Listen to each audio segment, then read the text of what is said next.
Welcome to Ted's Tiny Trucks and the first big project of 2020. So I've got an MC8 kit from Cross RC sat in my to-do pile, and I'm going to blame Andrew and Terry from Ant RC for this, so I'll stick a link to their YouTube channel in the description below. But they run their MC8 and MC6 with trailers, so I succumbed and phoned up Simon at Green's Models and ordered the T004 trailer. Now, it's not particularly exciting, but the key point is it's actually different to what I ordered. So I think they've updated the kit, and what you actually get in the box, which is big and looks very funky, is not what you see in the photographs when you order it. So I'll give you a quick look. So I mean, it's, let's be honest, it's a good size. There's no other way of putting it, is it? I think it's 792mm if you go from the end of the towing hitch to the back. It's 210mm wide, and the bed, oh crikey, the bed's getting on for, yeah, the bed's something like 620mm on its own, which is just nuts really. Pivoting at the front with leaf spring, and at the moment super hard suspension at the back. I'm not quite sure why. I have taken the shocks apart so that I can strip the blue anodising off, so at the moment they're dry, so I suspect there's a bit of stiction on the O-rings inside. They're not true shocks in the sense that they're sealed with oil-in. They've just got helper spring in, and you just put a bit of lubricant in there just to help the pistons themselves just slide up and down, and it gives a bit of action to the back. I mean, it will pivot eventually, but this is one of the reasons that we mocked it up. Now we can have a fiddle with stuff before we start stripping it apart and painting it. Now the big difference between this kit as it sits here versus what you see on all the publicity photos is, now I'll flash a screenshot up, is that these three panels on the publicity photos are roughly equally spaced and are machined to look like wooden panels. Whereas when you get the kit, you now get effectively a pressed aluminium or a pressed steel side, and they look much more like the MC6 and the MC8. So what I'll do is I'll bring the camera down and show you a bit of a close-up. So as you can see on the truck, got the pressed steel sides, drop sides with the tarpaulin hooks mounted across both. Now the interesting thing on this one again is when you get the open kit instructions up, it tells you that you've effectively got 10 on each of the three panels that go down the side, 6 on the drop tailgate, and 6 on the header board up here. There's only 9 hooks on a sprue, and they only give you 7 sprues, so you only get 63 hooks and you actually need 72 hooks. But I was lucky, I spoke to Simon at Green's Models again, and he very kindly sent me an extra sprue so that I can finish the thing off properly. So it's a bit of a cock up. The kit instructions actually only say, so the pick list in the instructions state there'll be 7 sprues, but the reality is there should actually be 8 in order for you to do the job properly. The instruction manual itself is pretty competent. Usual thing, pick list at the front, and then everything just done in exploded drawings. It does do on things like linkages, so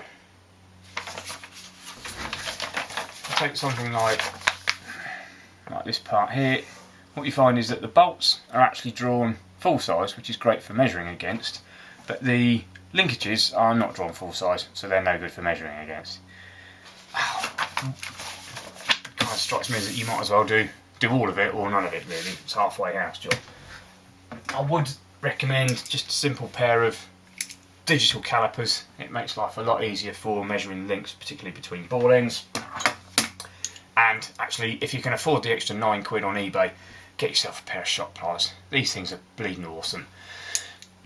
You've got just mounting holes at the front here for gripping shafts, which make the assembly of link rods and tie rods much easier, and this here for pushing ball ends into the rod end housings themselves.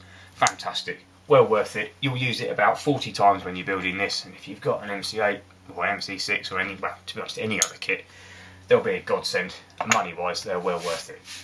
Right, we go back to the body for the moment. So at the moment the sides are just loosely held in because the bolts for bolting them in are currently not in my kit. So I've just ordered a set of M2.5 by 6 socket head button head bolts from eBay for £3, so they'll come early next week. Nice flatbed, looks groovy with it all open. I don't know if you can see, in fact I'll tell you if you can see, but apart from a Cross RC.com logo down the bottom, it's actually all machine and it's all wood panels.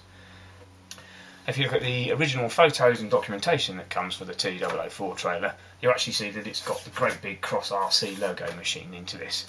I'm actually quite pleased that it hasn't, and combined with the fact that I've got matching sides for the MC8, I think it's, it's a win for me.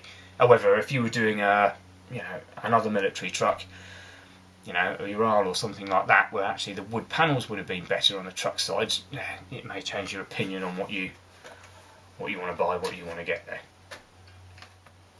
In terms of plastics, it's all plastic, ABS. The grey parts, so all of the bed sides and bed ends are injection moulded, come on sprues, cut them off. They've got the occasional sink mark, some of which need filling. I don't know if you can see that up there, see a bit of white there. Most of the sink marks, however, were not sunk, they were positive marks on this, which means you can just sand them flat. All the yellow ABS appears to be CNC machined to my eye, with the occasional ragline and everything else. But it does mean it goes together really well. It is really tidy, it's dead square, it is dead easy to put together, to be honest. Glue wise, well, I use, excuse the old tin, I use Slater's Mech, which is Mech Pack, which is a hangover from my railway modelling days. But you can also just buy the thing as MEK off eBay, and to be fair, it's substantially cheaper buying it in litre format. If I offer a hint and tip, it would be glass bottles are slightly easier. Get yourself a piece of wood, drill a hole in it, put your bottle in it, and that way you're not going to knock it over. This is the kind of stuff that trashes laminate floor, removes all the print on your cutting boards, generally is a bit of a pain in the arse. Stinks to high heaven, but I quite like it, and if you can be bothered, I can highly recommend getting a Slater's Mech brush, which I don't know if you can see. So it's got long bristles on it, so they're over 1 inch long, but actually quite fine, so it holds a lot of glue, which allows you, when you brush glue into a joint, you get a good loading of glue in it, and this stuff is just fantastic. It just capillaries its way in between two surfaces, so it's a very efficient way of gluing. You don't need to slosh the load on. It is also designed so that you hold the two pieces that you're using together, then you apply glue to the joint. It is not a question of applying glue and then sticking the two on first. It just, it'll have dried and disappeared long before you get to that point, really. Right, I think I'll take the top off and we can have a quick look at the chassis underneath.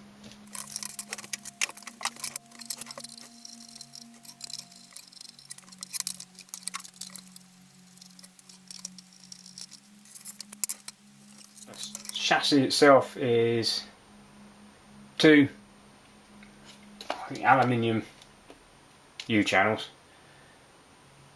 plastic cross braces, so injection moulded plastic cross braces in 3 places, and then we're back to CNC machined plastic parts for the pivots, cradle at the front, towing hook and rear part here, and the cross brace. And it's completely standard, apart from at the moment the shocks were taken apart and the aluminium housings were dropped in some Mr. Muscle oven cleaner for 5 minutes, which shifted, I don't know, about 95% of the anodising.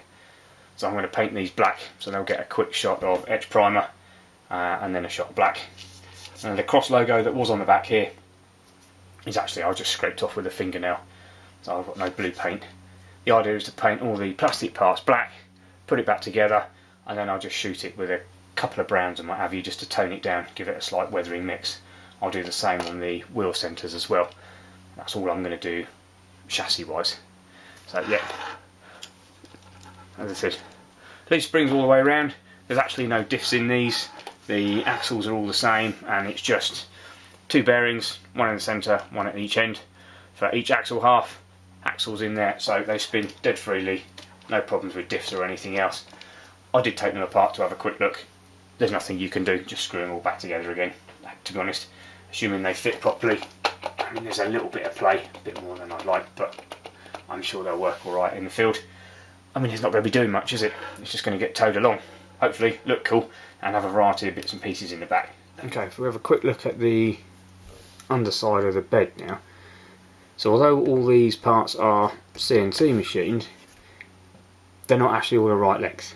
So a lot of these cross brace pieces, I don't know if you can see, but there's a small fillet of plasticard in here. So when I dropped all of these into position, I actually ended up with gaps of between 1/2 and 3/4 of a millimetre. So what I've had to do is just cut slivers of plasticard, drop it in, glue it all in, and then trim to suit. It's not a big deal, but it's just something to be aware so that you've actually got some connection then at this point. And these braces here were actually all too long, so they've all needed trimming down so that they actually fit in place in between the side rails and the main rails.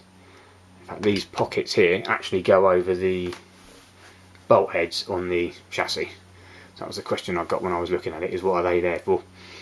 Now I know. So there we have it. Quick overview of the trailer.